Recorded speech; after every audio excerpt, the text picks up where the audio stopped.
Luwak hitam baru, nggak kemanisan, mantap!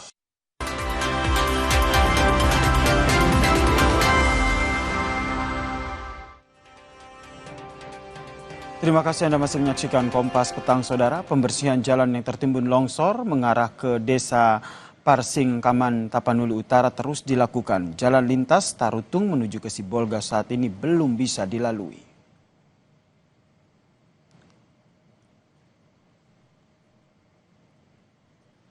Visual pantauan udara ini, Saudara, menggambarkan luasnya titik longsor yang terjadi di sebagian titik di Tapanuli Utara.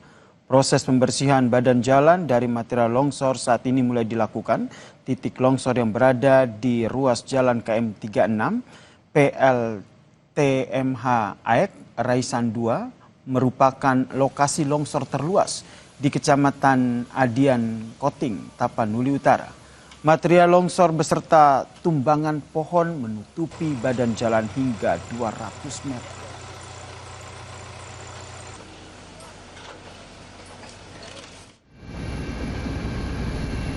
Sementara itu, Saudara, dengan menggunakan helikopter, Basarnas berhasil mengevakuasi korban luka akibat banjir bandang di daerah terisolasi di daerah Palembayan, Kabupaten Agam, Provinsi Sumatera Barat.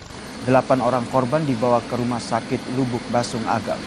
Kepala Badan Nasional Pencarian dan Pertolongan Basarnas, Marsikal Madya TNI Muhammad Syafi'i menyebut, selain fokus melakukan pencarian korban hilang, penanganan korban yang mengalami luka akibat kejadian bencana juga harus menjadi perhatian utama.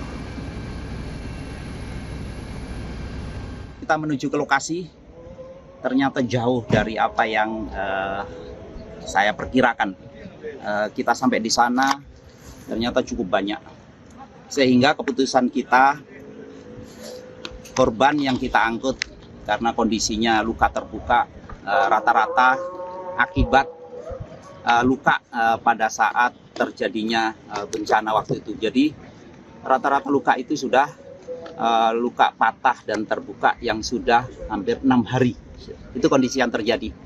Sehingga kita terbangkan dari sana, kita tidak bisa mengangkut semuanya. Akhirnya kita menerbangkan pertama 3 personil atau 3 warga yang dalam kondisi tidak berdaya. Kepala BNPB, Letjen Suharyanto, menyatakan hingga kini tim gabungan terus bekerja untuk memberikan pasokan bantuan kepada sejumlah daerah terdampak banjir dan longsor. Suharyanto menyebut sejumlah daerah masih sulit untuk menyuplai bantuan, yakni daerah Tapanuli Tengah dan Sibolga, Sumatera Utara. Terkait dengan logistik makanan berupa makanan, Kepala BNPB menambahkan dari 8 kabupaten kota yang terdampak bencana secara keseluruhan sudah menerima logistik meski masih terbatas. PR kami adalah Tapanuli Tengah dan Sibolga. Bantuan logistik permakanan, ya, ini kami laporkan dari 8 kabupaten kota yang terdampak, ini semuanya sudah menerima logistik dan peralatan yang diperlukan. Sekali lagi, tentu saja ini masih terbatas, kalau tidak bisa dikatakan masih minim. Lalu seperti apa penanganan bencana banjir dan longsor di Aceh, Sumatera Utara, dan Sumatera Barat? Telah bergabung bersama kami di Kompas Petang, Kapus Datin BNPB, Pak Abdul Muhari. Selamat petang, Pak Muhari. Selamat sore, Mas Yasir. Pak Muhari, hingga saat ini tim SAR gabungan bersama dengan BNPB tentu terus bekerja, terutama untuk masuk ke akses-akses yang masih terisolasi. Tapi sebelum menjelaskan itu, boleh diupdate dulu Pak Muhari terkait dengan data korban jiwa dan juga korban yang hilang hingga saat ini. Ya, untuk update data korban, saat ini kami sedang merekap dengan pemerintah daerah dengan cut-off data pukul 4 sore ini. Proses rekapitulasi masih berlangsung, nanti akan segera kami update. Yang pasti ada beberapa penambahan dari Sumbar dan Aceh yang nanti akan kita sampaikan. Proses rekapnya masih berjalan, Mas Yasir, karena cut-off data kita harian itu di jam pukul 16.00 sore. Mas Yasir. Berarti datanya masih yang disampaikan minggu siang tadi ya, meninggal dunia 316 orang dan 289 masih dinyatakan hilang. Kemudian yang tengah dilakukan saat ini tentu masuk ke daerah-daerah yang masih sulit dijangkau. Nah, seperti apa hal yang dilakukan saat ini? Iya, hari ini kalau di hari-hari sebelumnya untuk mengatasi kesulitan akan masih terbatasnya akses jalur darat, itu kita menggunakan unit-unit satuan udara. Di Sumatera Utara misalkan ada 4 heli BNPB dan 3 heli TNI yang kita optimalkan. Tetapi tentu saja tiap sorti dari heli ini tonase kargonya terbatas.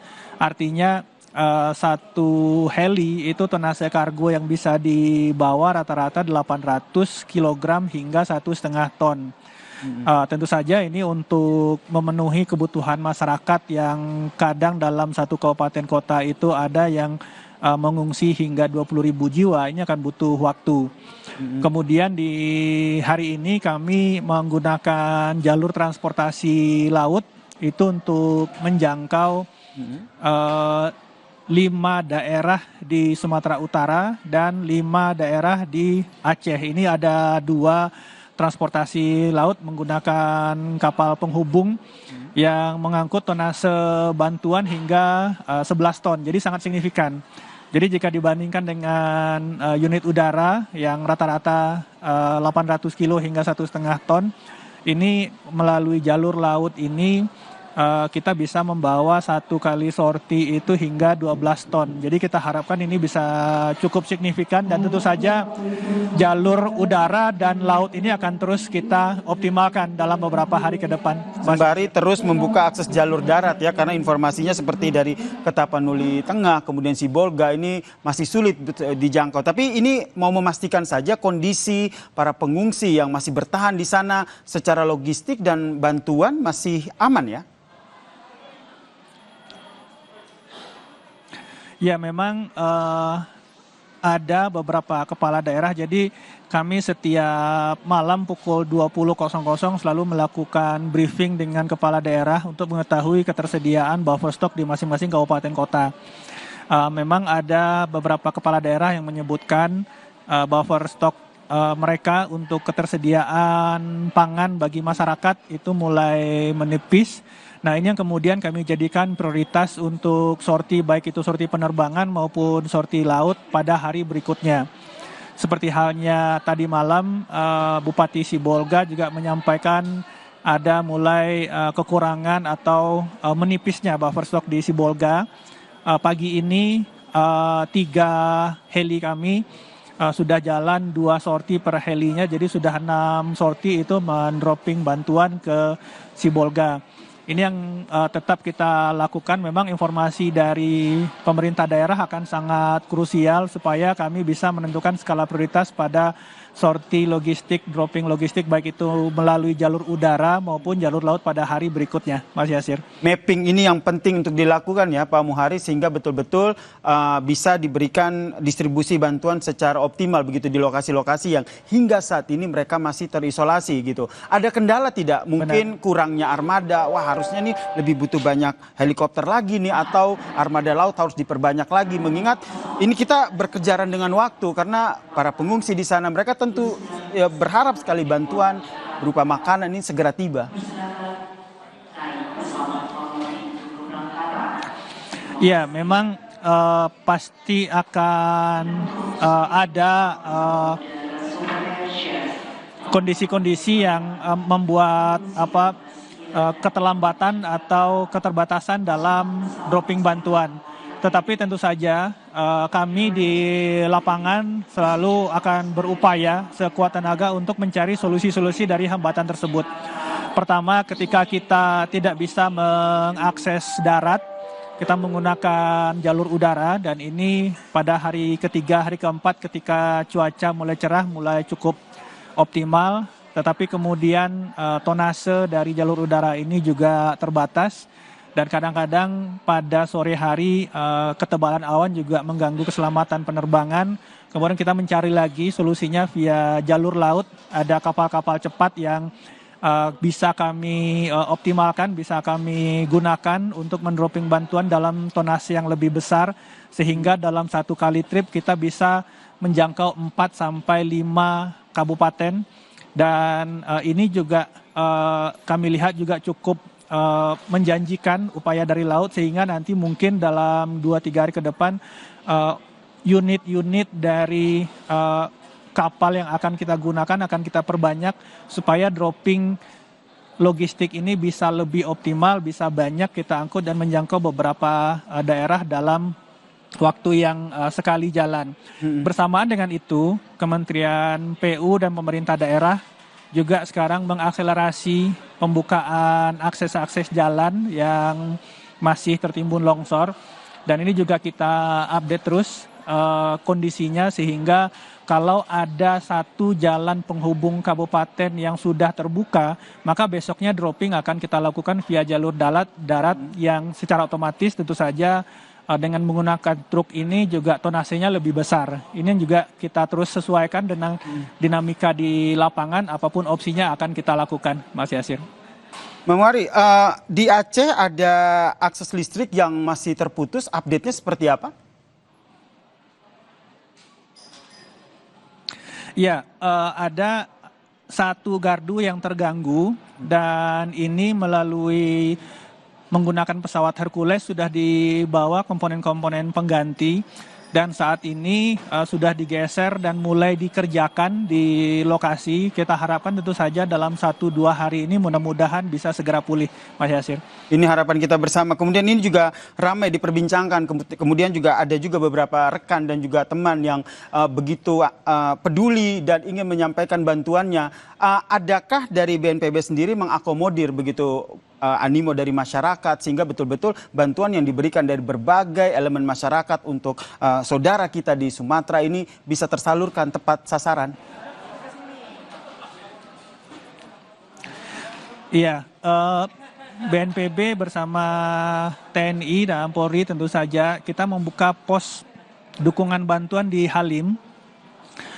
Jadi bagi saudara-saudara kita yang mungkin berkecukupan dan ingin membantu baik itu dalam bentuk logistik pangan maupun non permakanan, silahkan ke posko Halim. Saya rasa nanti semua petugas di Halim mengetahui lokasi posko gudang logistik di Halim yang akan diberangkatkan 1 hingga 2 kali sorti per hari. Jadi tentu saja kami di lapangan akan dan saudara-saudara kita yang masih membutuhkan logistik akan sangat terbantu nantinya dengan adanya dukungan dari saudara-saudara kita yang lain, Mas Yasir. Baik, saya kembali mengingatkan ya kepada pemirsa Kompas TV dan juga semuanya yang ingin menyampaikan bantuan, ini bisa disalurkan ke posko BNPB yang ada di Halim ya, biar bisa tepat sasaran dan insya Allah sampai ke warga yang ada di Sumatera yang membutuhkan. Terakhir ini mau mengupdate lagi, selain penanganan korban yang terdampak, tentu fokus dari BNPB ini juga mencari korban yang hilang. Update-nya seperti apa? Ya, untuk pencarian korban, Satgas Gabungan dipimpin oleh Basarnas itu masih tetap berjibaku dan bekerja terus tanpa henti. Kami terus berkoordinasi dan ini yang tadi saya sampaikan bahwa sore ini kami sedang melakukan rekapitulasi total di 3 provinsi. Kami harapkan bisa segera mungkin dalam beberapa waktu lagi mungkin bisa kami segera sampaikan, Mas Yasir. Baik, kita nantikan seperti apa update dari penanganan bencana ini. Tentu saja kita semua berharap ada kabar baik yang disampaikan di antara informasi-informasi yang nanti disampaikan. Terima kasih Kapus Datin BNPB, Pak Abdul Muhari telah bergabung bersama kami di Kompas Petang. Sehat selalu, Pak Muhari. Usai jeda saudara, Kompas Petang masih akan ada informasi soal pernyataan Dirjen Penegakan Hukum Kementerian Kehutanan Dwi Junanto yang menyebut kayu gelondongan terbawa saat banjir berasal dari pohon yang lapuk, memunculkan polemik. Perbincangannya saudara kami hadirkan usai jeda di Kompas Petang.